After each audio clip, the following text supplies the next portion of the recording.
Okay, so the market is rising today. The SPY and the QQQ have just renewed their all-time highs.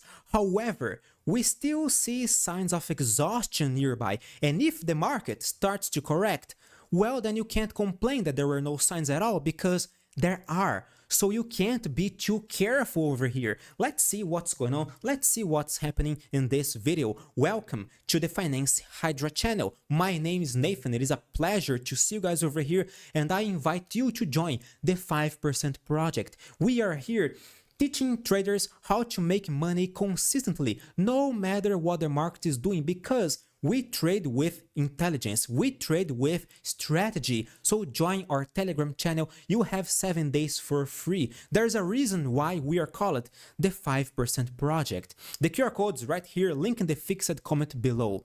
Now, as we can see here, yes, SPY is up. It is going up nicely. It is making it just made a new record high today.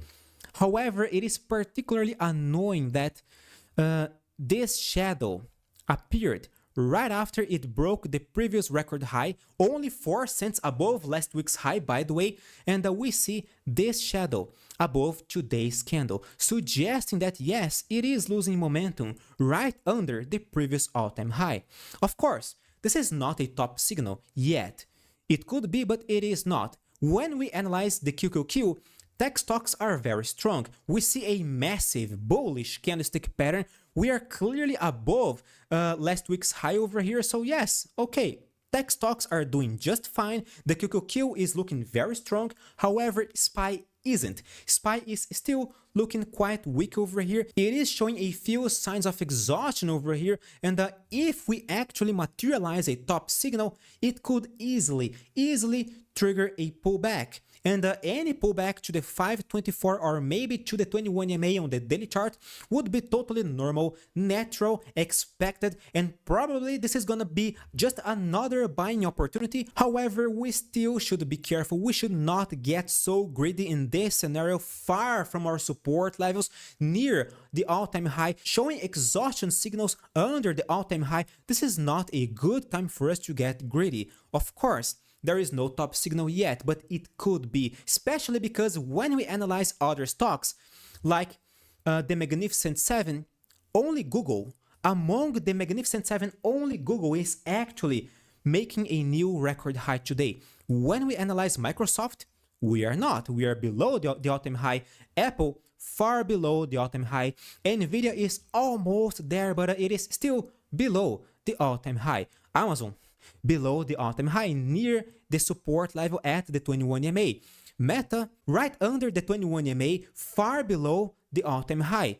Tesla is, well, way below the all-time high. Tesla is just Tesla, right? It is trading near a support area, and it is dropping more than 1.5%. So it is showing a lot of weakness over here. This is why we should be extremely careful, because if the Magnificent 7 actually starts to correct, they actually trigger their pullbacks, they actually materialize their top signals, well, we could easily see the SPY and the QQQ correcting back to their support levels as well. Of course, any pullback on SPY and any pullback on QQQ could be just another buying opportunity, because we are still in a bull trend. I'm not gonna lie to you guys, we are still bullish. Even if we see a pullback, this is not gonna reverse the bullish bias. Remember, pullbacks and reversals are two different things. Pullbacks, most of the time, more often than not, they usually present another opportunity, while reversals, well, reversals are more complicated. Of course, there are strategies to trade reversals, but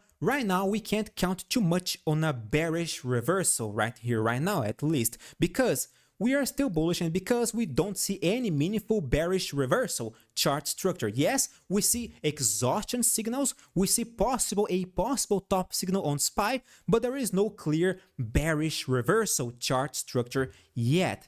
So we should be very careful, because if we see one, okay, great, we're gonna see a pullback. Probably in this scenario, Nvidia is going to correct back to the 21 EMA. Tesla could also correct a little bit more, maybe to the 157, and of course, Tesla would turn bearish, actually bearish over here, losing its main support levels. And this is one of the reasons why we should be very careful, because Tesla would actually turn bearish again. It is gonna ruin the bullish thesis, the idea of higher highs, higher lows, right? It is gonna completely reject any possibility of a bullish thesis over here. So we gotta watch out this support level, and we gotta watch out on how the indices are gonna behave from here. So Nathan, what would you do if you're totally out, if you're out of the market, if you have cash in your hands? What would you do? Well, right now, I can't say it is a good buy, so I would just wait. It is not a good buy because the risk-reward ratio is not that attractive. We are far from our support levels, and we don't see any meaningful bullish continuation chart structure right here, right now yet. So I would like to see the SPY and the QQQ correcting to their 21 EMAs on the daily chart, maybe, and then, and only then, if they make a crystal clear bullish reaction triggering a bottom signal, then okay, then it is gonna be a crystal clear amazing buy again. But right now, when we look at the indices, it is a quite dangerous position to buy. So I can't say that this is a good technical buy, right? From a technical point of view, looking at risk-reward ratio, etc., it is not a good moment to get greedy. But when we look at individual stocks, maybe Tesla is going to present something interesting the next few days because we are right around a very important support level. I do believe that any meaningful bullish reaction over here above the support level could suggest another rally. And we have many other targets to work with. For instance, we have the 206 area closing this gap over here. Remember, gaps work as magnets for the price when we see reversals. So by reversing this trend over here, Tesla could seek this gap next around the 206. It is a very nice technical target to work with. However, we gotta see a very good, meaningful, bullish signal above this support level. Meanwhile, Nvidia is close to the all-time high, which is my personal target. I do believe that we're gonna get there. What's the only thing that could ruin the technique over here? Earnings. Nvidia is going to report earnings this week, this Wednesday, Wednesday night after the market close. So Thursday, we're going to see a lot of volatility. We got to see if, but I do agree that if we see Nvidia collapsing, well, that's going to be just another buying opportunity because Nvidia is insanely bullish, long-term speaking. When we analyze the weekly chart over here, we see only bullish pivot points. We see only higher highs, higher lows. So any pullback to a support area, maybe to the 21 EMA on the weekly chart around the $800 would be a phenomenal buying opportunity. Of course, I don't believe we're gonna get so low because we are at 950, all right?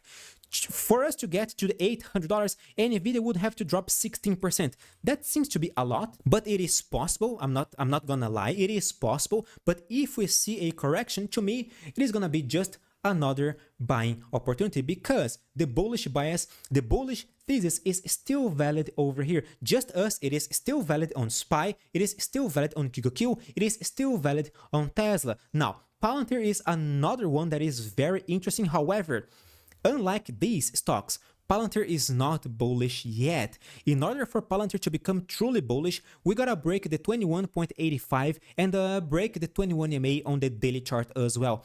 Then and only then, I believe Palantir is going to turn very bullish again, and the first target is gonna be the $24.03, closing this gap over here. So to sum up, let's watch these key points over here on Palantir, this key support level on Tesla, this key resistance level on Nvidia, and of course on how the indices are going to behave from here, because if we see a top signal on SPY and on QQQ, well, then we're gonna see a systemic drop on many other stocks, and probably this is gonna be another buying opportunity. So let's see, let's wait for how the market is going to materialize its movements. I'm gonna be here every single day, so consider subscribing this channel for daily analysis, daily content on SPY, QQQ, Tesla, Nvidia, Palantir, etc. So join the Finance Hydra channel, click the like button to support me as well. Thank you very much for your audience, my dear friends. See you guys tomorrow. Stay safe. Bye bye.